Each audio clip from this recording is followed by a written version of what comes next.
Réunion Actualité.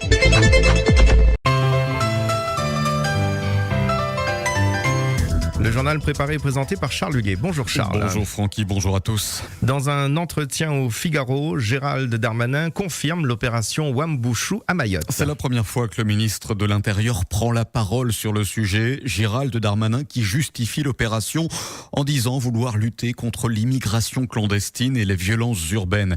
Les enfants, dit-il, ne peuvent plus aller à l'école sans risquer d'être agressés. Les barrages dressés sur les routes font fuir le personnel médical qui retourne en métropole et cela aggrave l'offre de soins. Fin de citation. Gérald Darmanin explique aussi vouloir lutter contre ce qu'il appelle l'islamisme radical.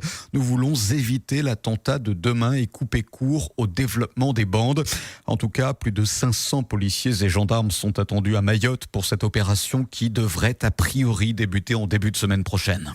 Retour à la Réunion, un agent municipal de Saint-Benoît a tenté de mettre fin à ses jours hier. Il a été maîtrisé in extremis par ses collègues alors que des agents du service des sports s'apprêtaient à embaucher hier. Ils sont tombés nez à nez avec l'un de leurs collègues, la corde au cou en train d'essayer de se pendre. Un agent est donc intervenu, lui a sauté dessus pour l'agripper. Il s'agit d'un homme d'une cinquantaine d'années apparemment en souffrance au travail. Conséquence, un préavis de grève doit être prochainement déposé. Le SAFPTR, un syndicat, a déposé plainte contre la mairie qui pour l'instant n'a pas souhaité répondre donc aux différents médias. Et puis à Saint-Leu, une femme est décédée après avoir oublié de serrer son frein mince. Là, c'est passé secteur de Piton-Saint-Leu. Cette femme est sortie de son véhicule mais s'est retrouvée coincée entre sa voiture et un mur. Lorsque les secours sont intervenus, son pronostic vital était déjà engagé. Elle est finalement décédée à l'hôpital. Une victime âgée de 57 ans. 3 moutons tués par des chiens errants hier matin à Sainte-Rose. Cela s'est passé dans une exploitation vers 10h. Les bêtes ont été égorgées. Le préjudice est estimé à 1 800 €. 3 chevaux ont déjà été attaqués il y a un an dans cette même exploitation à Sainte-Rose. Des jeunes qui fument du Zamal et qui taguent les voitures. Bienvenue dans la résidence Rive d'Or à Sainte-Suzanne. Nous sommes dans le quartier de Deux-Rives et ce locataire est à bout de constater l'inertie de son bailleur social, la SHLMR, face à la délinquance dans la résidence. Là, on habite dans la résidence Rive d'Or qui est située à Deux-Rives. On a des problèmes de voisinage et il y a de gros problèmes de délinquance dans un petit bâtiment. Il y a de la délinquance tous les jours. Il y a du bruit, il y a des machins comme ça. Il y a des travaux qui sont à faire. On a un portail automatique pour descendre. C'est ouvert à tout va. C'est un garage privé. Il y a des gens, ils descendent en bas, ils viennent fumer le Jamal. Ils cassent les phares des voitures. Moi, j'ai eu un beau tag sur mon aile avant de voiture. Donc ça commence à bien faire. Oui, on va s'en occuper. Oui, on va s'en occuper. Mais il n'y a jamais rien qui bouge. Alors moi, j'avais un gros coup de gueule à passer pour la chez les maires. Ils se bougent leur cul. J'ai pas d'autre mot parce que franchement, ils se bougent leur cul parce qu'ils prennent vraiment les gens pour des cons. Nous sommes résidence Rive d'Or, donc vous l'avez compris, à Sainte-Suzanne. Allez, un chiffre à présent, 58% des excès de vitesse concernent des excès compris entre 1 et 5 km/h. Fort de ce constat, le ministre de l'Intérieur, Gérald Darmanin, a fait une annonce, fini les retraits de points pour ces petits excès. Alors qu'en pensent les automobilistes? Nous leur avons posé la question. Le retrait de points, après il faut les récupérer. Bon là, l'amende, on a fait une faute, on paye, mais ça évite les retraits de points qui s'accumulent et après c'est tout un travail pour récupérer son permis. Moi je trouve que c'est bien que ce soit réglementé. Les petits excès de vitesse sont des fautes d'inattention. On sanctionnait trop. Non, moi je pense que c'est une très bonne idée. Je pense qu'effectivement il faut arrêter ce retrait de points pour les petits excès de vitesse. Et effectivement, laisser l'amende. On est toujours juste au-dessus en fait. À chaque fois que j'ai eu des retraits de points, c'était un point parce qu'effectivement c'était des petits excès. Non, il faut une limite. Je suis partagé. C'est la porte ouverte après. Après on va remettre 5 de plus, 5 de plus, 5 de plus. Faut pas que ça aille trop loin non plus. Une mesure qui entrera en vigueur le 1er janvier prochain. Attention, plus de retrait de points pour les excès inférieurs à 5 km/h, mais il y aura toujours une amende, vous l'avez compris. Une amende de 68 € bien sûr. La vidéo fait le buzz depuis hier. On voit un professeur gifler un élève. Cela s'est passé il y a 2 semaines dans un lycée de Brapano. Le lycée Paul Moreau. La vidéo date du 7 avril dernier. Elle est comme très souvent extrêmement courte et pas du tout contextualisée. On y voit un enseignant gifler de manière énergique un élève. Ce qu'on apprend, c'est que le professeur avait au départ confisqué le téléphone du jeune homme. C'est ce qui explique peut-être cette cette petite altercation.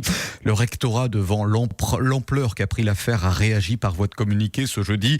Dès qu'elle en a été informée, la chef d'établissement a reçu l'élève victime. Elle a, ainsi que ses parents, leur a signifié que le geste de l'enseignant était inadmissible.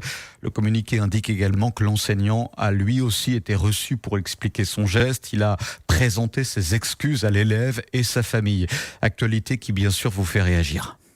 Ils ont passé une vidéo, certes, mais il faut que pour l'enseignante donne une gifle. C'est vrai que, voilà, on n'a pas le droit. Mais c'est que l'élève l'a dû pousser à bout. Moi, ce que je peux vous dire, nous, avant, à l'époque, là, on nous lançait une gifle et tout, là. C'est pas une gifle qui va tuer l'enfant, oui. Lancer une gifle à un enfant, là, c'est qu'on a poussé vraiment, c'est qu'on n'en peut plus. Parce qu'on a lancé une gifle, on fait tout un cinéma avec ça. Mais les enfants d'aujourd'hui, cette génération-là, il faut pas frapper, il faut plus faire rien, parce que il faut pas gifler. Mais des fois, une gifle, ça peut-être on dissocié aux enfants. Nous, notre génération, à nous, là, on avait des gifles, on avait des punitions sévères, et aujourd'hui, il y a le résultat. J'ai eu l'occasion de voir cette vidéo. J'ai constaté, pour moi, si j'étais à la place du professeur, ça aurait été la même réaction. C'est-à-dire, l'élève a foncé sur le professeur. C'est pas le professeur qui est parti directement attaquer l'élève. Ça aurait pu être moi à mon travail. Un étranger arrive, il fonce sur moi. Si j'ai le réflexe de lui donner un coup de poing d'une gifle avant, ça aurait été la même chose, quoi. Pour moi, c'est légitime défense. Il n'y a rien d'autre. Moi, à sa place, j'aurais fait la même chose. Alors, pour information, la rectrice a condamné ce geste. Il n'y aura pas de procédure disciplinaire contre l'enseignant. Et puis, les parents, de leur côté, n'ont pour l'instant pas porté plainte. Fin de cette édition. Je rappelle le thème du baromètre qui va débuter dans quelques instants. Nous allons parler de la journée de la terre nourricière. Ce sera demain. C'est donc l'occasion de faire un petit point sur la protection de la planète. Que faites-vous à votre échelle pour effectivement retarder l'échéance en termes de réchauffement climatique? On nous prévoit le pire dans les années qui viennent. Notre planète va mal. Chaque année, la Terre perd 4,7 millions d'hectares de forêt. C'est à titre de comparaison plus grand que la superficie du Danemark. On estime qu'1 million d'espèces animales et végétales sont aujourd'hui menacées d'extinction. Vous pourrez nous dire ce que vous faites donc au quotidien pour lutter contre ce qui semble malheureusement inéluctable. 02 62 99 12 00. On salue sans transition toute la communauté musulmane qui se prépare à fêter la fin du Ramadan. Si la lune est observée ce soir, c'est l'Aïd el-Fitr. Et puis, Francky, si on jette un œil par la fenêtre, le temps est assez instable, et on peut y voir un joli arc-en-ciel. Je ne sais pas s'il a disparu, c'était le cas juste avant le début du journal. Il a disparu, c'est terrible. C'est ce côté éphémère qui est encore plus beau pour un arc-en-ciel. Et d'ailleurs, on a immortalisé ça dans le studio en photographiant ce beau mariage de couleurs. Merci en tout cas de l'avoir noté. Oui, effectivement, on était nombreux. On a plus été connectés photos qu'autre chose pendant quelques secondes. Outremernews.fr, le site de l'actualité Outre-mer, 24 heures sur 24 et 7 jours sur 7. Retrouvez la chaîne Outremer News sur YouTube.